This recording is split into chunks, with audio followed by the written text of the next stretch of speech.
এ যেন এক অন্য ছবি। কংগ্রেস বিজেপির পরস্পরকে পুষ্পাঞ্জলি, অগ্রিম ফুলেল শুভেচ্ছা বিনিময়। আগামী সোমবার বহরমপুরের নির্বাচনের নির্ঘণ্ট, ঠিক তার আগেই চলছে শেষ মুহূর্তের প্রচার। আর সেই শেষ মুহূর্তের প্রচারে মুখোমুখি দেখা অধীর আর নির্মলের। একে অপরকে ফুল ছুঁড়ে বিনিময় করলেন সৌজন্য সাক্ষাৎ এবং অগ্রিম শুভেচ্ছা। কংগ্রেস প্রার্থী অধীর রঞ্জন চৌধুরী, বিজেপি প্রার্থী ডাক্তার নির্মল কুমার সাহা। দুই দলের মধ্যে প্রচারে বেরিয়ে দুই প্রার্থীর মুখোমুখি দেখা, আর এরপরই বহরমপুরে কংগ্রেস বিজেপি একে অপরের দিকে ছুড়লেন ফুল। এই যেন এক অনন্য মুহূর্ত।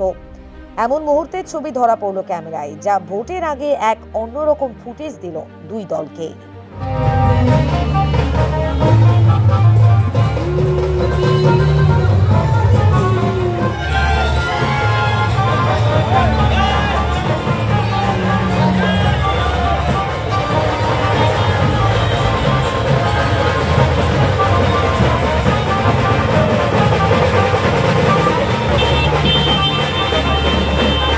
ব্যুরো রিপোর্ট, বাংলা দর্শন।